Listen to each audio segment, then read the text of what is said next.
Öster Andreasen att tala och ska lysa att möten i kväll talar Otto Lechne och Sirkit Jakobsen kommer att synja och spela. Kjærsvalles.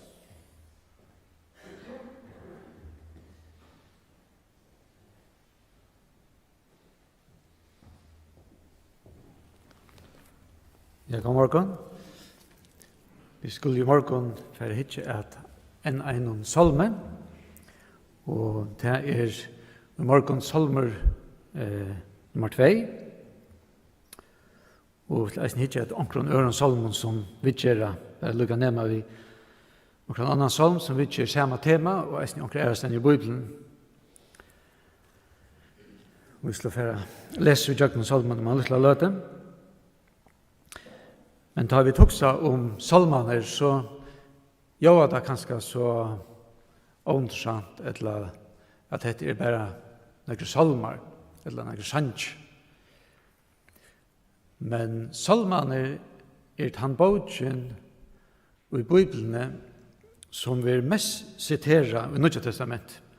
Så da Nødja Testamentet siterer at det ligger at til Gamla Testamentet, så det mest at til salmaner. Det sier jeg synder om vire i salmen. Og av Taimon salmen som Nødja Testamentet siterer mest, så det at her profetiske salmaner som vi har mest siterer. Og de profetiske salmaner de salmaner som forteller hva for hentet i fremtiden, konkret ting, og av Taimon salmen at det her som vi har mest siterer til de salmaner som profeterer og hittar fram mot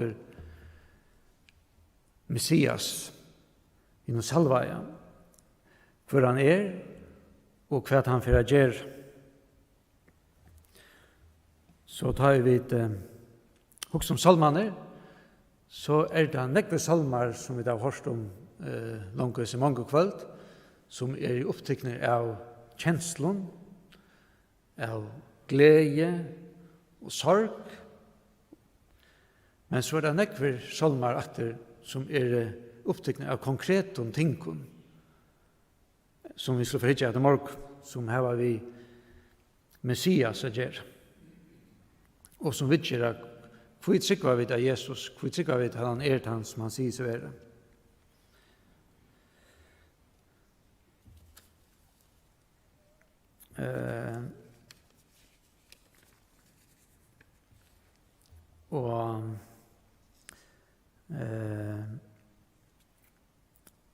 Av Taimon messianske salmen som vi har vidtgjørt i salmen, så leser vi begge om hin løyande Messias og om kongen Messias. Og til særlig han som vi skulle fære at hitje at morgen. Og det som jeg kjenner disse messianske salmaner til at vi leser om noen ting som kan skal hente i tatøyene lokalt, kanskje okkur som hever vi, okkur som David gjør, eller så gjør. Men så færre salmaner, så gruer han ekvujar lengt ut om det som han opplever, og vi sier at her må være okkurs meira, og han taler om okkur annan. Til dømes salm 22, her vi leser om den løyande Messias, og man kan også si, ja, David har kanskje ångte vært så at han har følt av god utfæren fra honom, men han har ikke opplevd alt det som Salmer 22 taler om, at han nelder, gjør henter og føtter, og så videre, så videre. Salmeren finner videre og taler om omkring annan.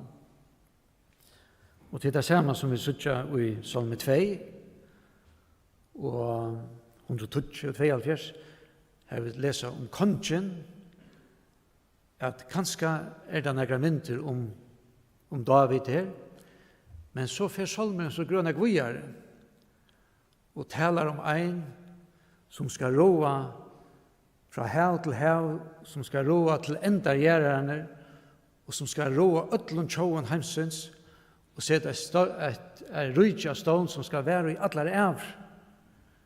Og ta gjør det hverste David, eller Salomon, eller noen annar. Og tog ferdig åkken hoksa at her vi taler om akkurat annan. Og jeg husker meg til, tar vi tuksa om at vi trykker av Jesus. Og vi trykker at han son og Guds, og vi trykker at han kan frelse oss. Og jeg husker om det, hvor gjør vi det? Hvor gjør du det? Hvor gjør jeg det? Hvor tror du det? Da jeg husker personlig, så husker jeg om noen ting. Jeg husker om til dømes om profetiene i Gamla testament, som flere 100 år, og i somme tilfelle noen 1000 år, framan undan, søtte konkret ting om Jesus, som fer med at sikva at hatta kan bæra Jesus oppfylla. Så det et annet til da jeg husker om det livet som Jesus levde, hva han gjørte, han reiste mennesker opp fra dem deie, han grøtte mennesker, han høtte at vinden og haven, han gjørte ting som ingen annar kunne gjøre, og lærersvettene sa, hvor det som er? Så det livet som han levde, gjør eisen at det trykker vi at han var nekka særligt, og at han var han som han sier så er. Og så det oppreisningen til dømes, at Jesus reis opp fra dem deie, og han møtte lærersveinen som Ivaust, og han visste seg for dem i 4. dager, og prekvar hvor han var atter og atter, og vi sutja av lærersveinen, at han så i han oppreisningen, at han hadde Ivaust der omgang i at, og tar for ut og kunngjør i evangeliet. Og så kan man også, ja, han brøyter liv enda han der i dag. Og man kan også om vittnesbordar fra øren folk rundt i heimen som har opplevd dreymar og opplevd unaturlige ting, og tog velger deg at sikva Jesus. Og du kunne kanskje nevnt andre ting som gjør at du får til å troste Jesus. Men ikke i morgen er vi særlig slå for atter til at ikke at det som profetien og salme 2, og vi kan kanskje eisne i samband med nevne, bare nevne til dem 2 profetier. Man også bare, ja, profeti til det som ene kvar kan omfylle, og det så okonkret, og hvordan kan du vite at det akkurat Jesus, og så videre. Men hvis vi bare tager 2 dømer, og vi tager til dømes det første profetiet som vi giver i Bibelen, som vi giver til Adam og Ev, da det var kort ut i Edens hava, og de får vite dette, at en dag så skal kvinnan få et avkom som skal såra høver satans. Vi skal også komme til, hvor kan gjøre det? Hvor kan såra Satan? Det några profeter eller israelske konger som kan gjøre det? Det några som vi kjenner fra akkurat søvtøy, eller kunne vi til akkurat tøy gjørst det? Man kan også bare kjente, kunne vi be den amerikanske eller den kinesiske herren sendte en atombombe etter Satan og gjør det av igjen? Det några som kan gjøre av i Satan? Jo, nei. Hvis en skal komme som skal såre høver satans, så kan jeg bare huske om en. Kan du huske om noen annen? Og hvis vi husker om til dømes profeti i Mika, som sier at han hikker at de tjoen i Ursel og tar seg noen sittler sendt til, men så nevner han enda stegen Betlehem, men til Betlehem. Og i tær skal en høvding i Ursels være født. Opprone hans fra Avion Tøyen. Han skal få tingene i rattelatt. Så hvordan nekver jeg velger mittelen her? Føtter i Betlehem, ja, det nok snakk. Høvding i Ursels, ok, nå det nok snakk minne. Men jeg vil opprone fra Avion Tøyen. Hvordan nekver jeg velger mittelen? Og vi kom til noen andre verser, eller profetier i Bibelen, og også det bare tilfeldig og konkret, eller det bare en eneste personer som kan oppfylle hessen.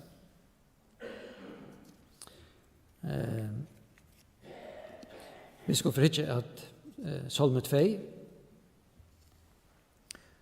og Salme 2 hever vi kongen Messias å gjøre. Og Salme 1, som vi har hørt om for noen vekker siden, og Salme 2, der egentlig overlegger, men der hører sammen. Toraen og jødiske kommentarer tar balka der sammen, første og andre kapittel, og sier at her introduksjonen til Salman. Og grunden til at her sier at det at bare første og andre salmer har at gjøre vi at her er menneskene balka opp i 2. Og her det de som gjør opprøster mot det gode, eller som spotta, som ene balkje, og så det hine som som et tre som vi planta, som viser gode viring, og i kapittel 2, som enda som bukkar seg som kyssa sonen og lyta av han.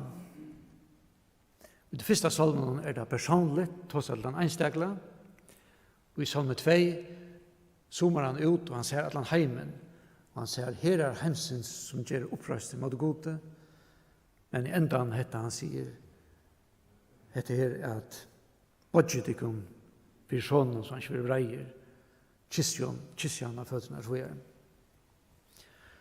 Og Salmer 1 begynner vi årene om sæler.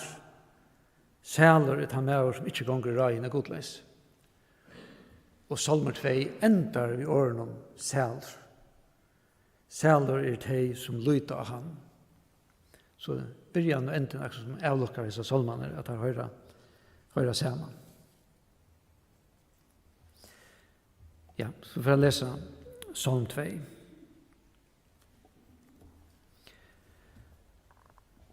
Kvui frøysa hetningane, kvui heva folkasløyne fafongt i hoa. Kongar gjerrene reisast og høvdingane leggja ra mot i herranon og mot i salva i hansara. Led okkon sluta bondtarra og kasta tåtarra av okkon. Han som i himmelen sitter lær, han spottar tar. Så taler han til tar i breiesyne, løyper rastlig av tar i breiesyne. I havet har sett kongmun av Sion, heila jeg fjallmut. Jeg skal sia fra avgjer, Herren sier vi med, to soner mun, jeg har født til det. Bi med, så skal jeg djeva til her, hetningene i arv, og gjørna så vui som hun at eia. Vi jadnstave skal to sårat her, smildrat her som leir og lød. Og nå, tid kongar, være vuiser, lete til kon sia, de domarer av gjørne, tæn i herranon vi øtta, feknes vi bivan, kysses honen, for at han skal ikke være vreijur, og tid gengal grunnar av venom. Kjøtt hendras vreie hansara. Særlig ølt hei som lyda av ham.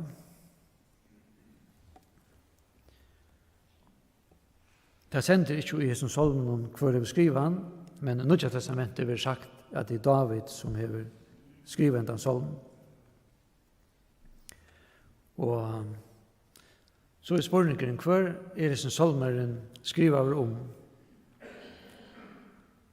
Og da man leser de jødiske gamle bøkene, kommentarene, tårene og midtreis og forskjellige, så nevner alle her at dette skrivet om Messias, om min salvaja. Men nødjar jødiske kommentarer som kjenner til søvna til de kristne og selger søvna om Jesus, der vil ikke være vita, og der sier nei, dette en salmer som har vi David å gjøre, og strøy ikke honom vi filistar. Men det som jeg nevnte jeg bryr vi, at vi kjenner søvnar i Gamle testamentet, strøy som David hette til dømes vi filistar er her. Men da vi leser til dømes Salm 2, så sørger vi at disse salmer fer så grønne vujare enn hva David opplevde. Han opplevde at bergas filistare er der, men han opplevde omgang til hetta at kongar gjerrarna rastest, og at høvdingar løtte samma ra mot honom. Og David hei struttesviser her i Mkjebalkane, men han hei omgang til land under seg som kunne sagt, kom let okon sluta tåtare av okon, bondare av okon, så er. Og det opplevde heller ikke soner hans Salomon. Salomon var ikke en bardiamauer, hvis vi leser søvnene om Salomon. Han var mer, kan man si, en diplomat, en handelsmauer, en som gjør de avtaler ved Egypter, han gjør de avtaler ved kongen i Tyre i Ærastane. Han gifte seg ved døtter Faros for å få makt her, og han gifte seg hendt av hei alle disse koner rundt om seg, og han arbeidet seg store åkner hei utan i var nekva træler, og han bygde templer og så videre. Men han var ikke en som styrte fra en enda til annan og i hesson heimen, og han var heller ikke en som sette et evet rydja stål. Da i Salomon enda i sine dier, så får alt av lei av grunn av de løvene som han levde ved alle sine konen som kom i fremmande godom, og vi sutja at rydja vikna i, og stått at han har fått det utvøyningar. Så Salomon, først David eller Salomon, var nærkere som sette et evet rydja stål som dekka i atlan hendan heim.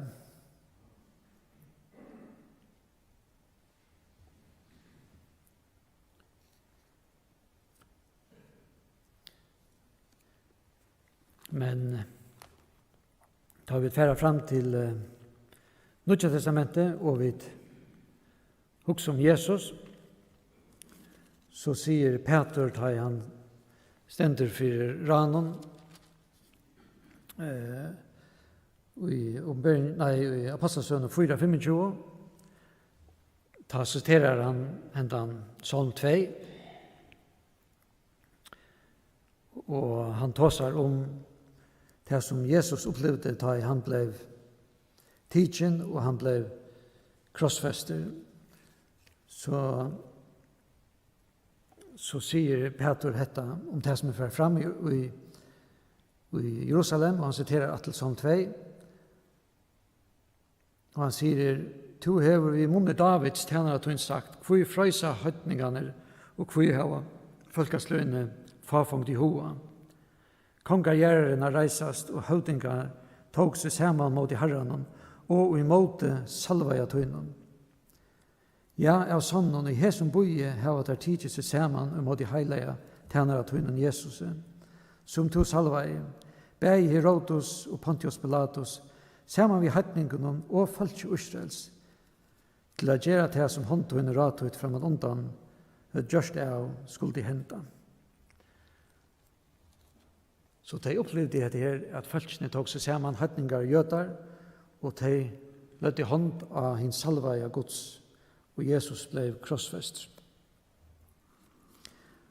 Og om vi tidsja fram til langer fram i Bibelen, og tok som et her at alle kongargjerrerne og høytingar tok seg sammen av bergasmåter innom salvaja Israels, og tok seg när man tar vara att hatta välja för fram, är det affärer fram i sövne, eller är det något som en bojar. Och hvis vi tittar fram till Uppenbarelsen kapitel 9, så läser vi om hur det ska vara ta Jesus i ändan av tröntene kommer. Da leser vi om han som ryr at det kvitt hesten. Jeg leser at dette, det stender at jeg sa himmelen åpna, og jeg fikk her suttja kvittan hest. Han som av honom sæt er trofastor og sann åraur. Han dømer og struer rattvise. Ei og hansar som eldsløye, og av høtti hansara nekva kroner. Han hei navn, skriva som ungen kjenner utan han sjálfur. Han var kappa som drien var upp ur blåe, og han var kattlaver årgods. Her himmelsens fyllt i honom av kvitton heston, og i fynon lungkleie, kvitton og regnon. Ur munni hans gekk kvast svør, for at han vid tog skulle slå av folkasløyene. Han skal styra taimon vid jattstave, og han skal tro av vindpersen av strong og vreie Guds hins alvalda. Og suttja gus han fyrir ut, og han fyrir i strøy mot ödlen hesson som heva sett seg upp mot det gode. Og han brukar disse samme uttrykkene som er brukt i Salme 2, at han skal såra teg som leir uilød og så videre.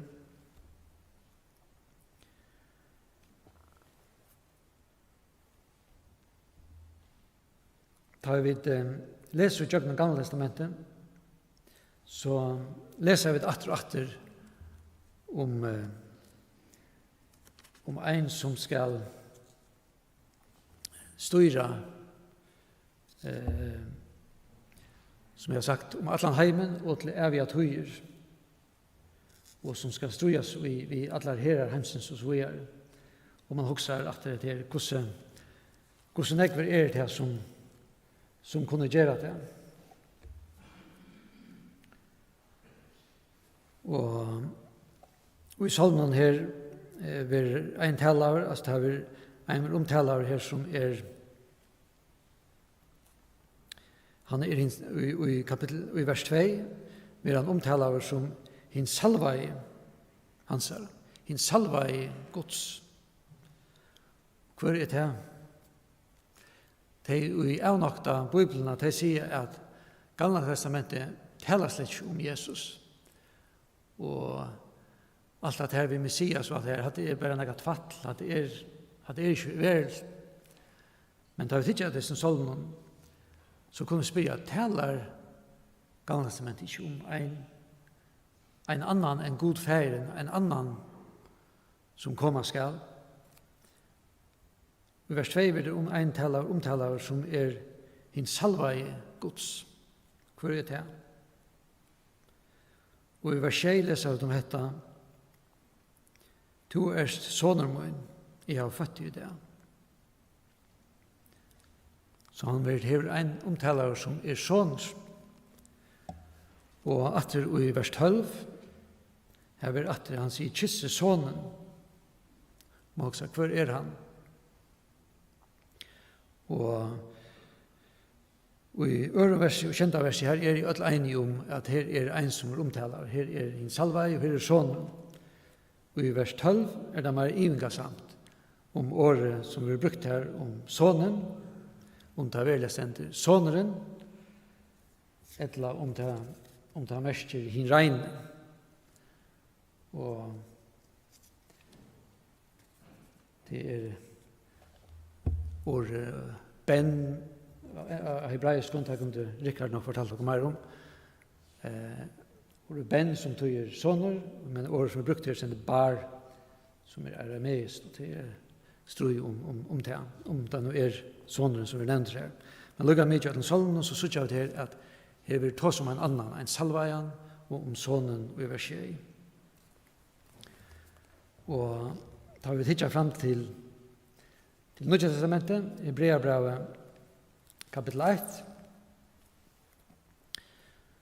så leser vi om dette at Jesus fører fram sonen. Han sier her, Hebreabrevet bryr vi snåren, etter god mengan og mengan hatt til å tale til fedrene ved profeten, hever han i enden av høsten døven, tale til okkara ved synen.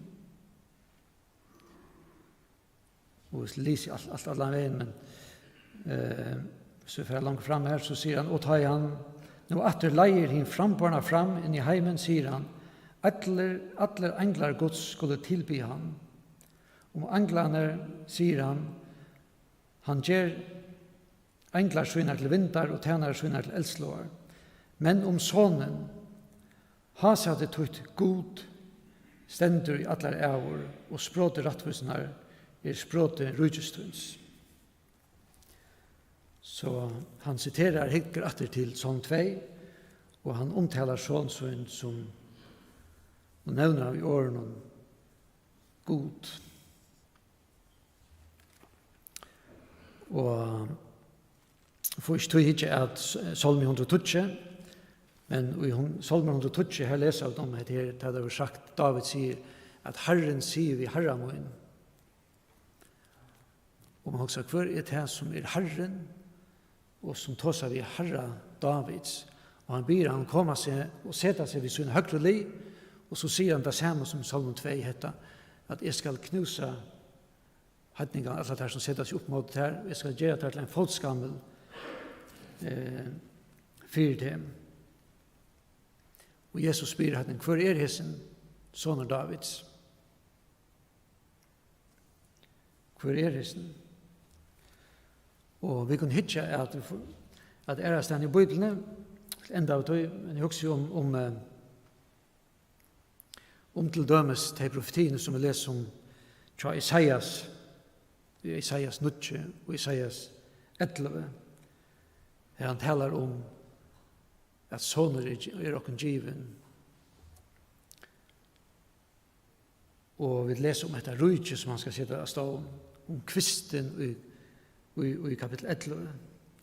Det vi stora rujtje. Hvor man da være?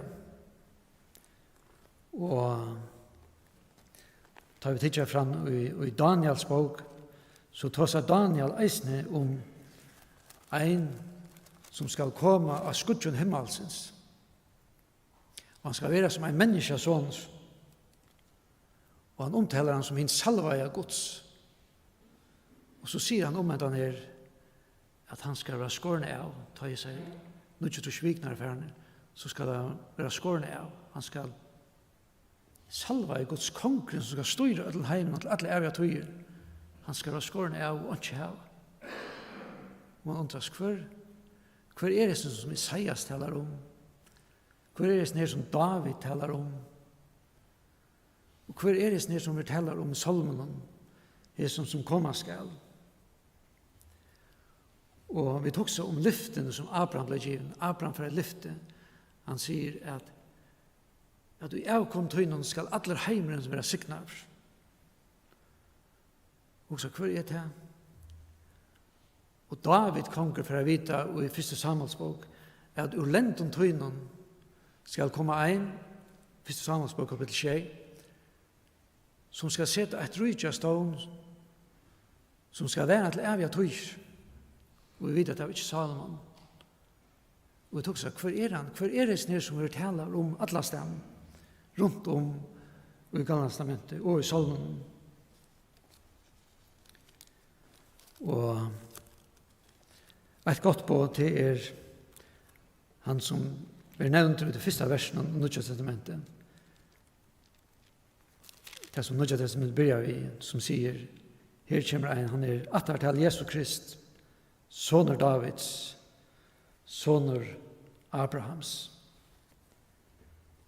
Og man kan huske, ja, kanskje det han, eller kanskje det en annan som jeg husker om, og du kan også si, ja, hver annan husker om. Og Salmer 2, han enda visen årene her, at han anbefaler dere, vær to, ikke middel teg som gjør oppreisning mot det gode. Vær to, ikke middel spotterne, som i kapittel 1. Nei, vær to en som bodger seg, vær to en som kysser sonen, vær to en som lyter av han, så skal du være selv. Skal vi enda. Kære himmels fære, vi takkar for at året har kommet akkurat lei, Herre. Takkar deg for at vi kunne lese begge i Gamle testamentet og i Nye testamentet, Herre, og alt det som du har å si oss, Herre. Bid om at du vil hjelpe oss at skilja til dår, Herre, og at sette prøyse på det, Herre, og at ta imot det, Herre, og gjøre etter det, Herre. Takk for at vi til i morgen har jeg haft løyve til at bakta akkurat knø for det Herre. Takk deg for det som du gjør det og golga for jokken. Takk for at vi har kunnet tidse av breinen og av viden, Herre. Vi ønsker bare morgen, Herre. Takk at her, jeg må ikke komme fire. Der, og prøyset her, Herre. Takk for at vi kunne høre det her til, Herre. Takk for alt, Herre, i Jesu navn. Amen.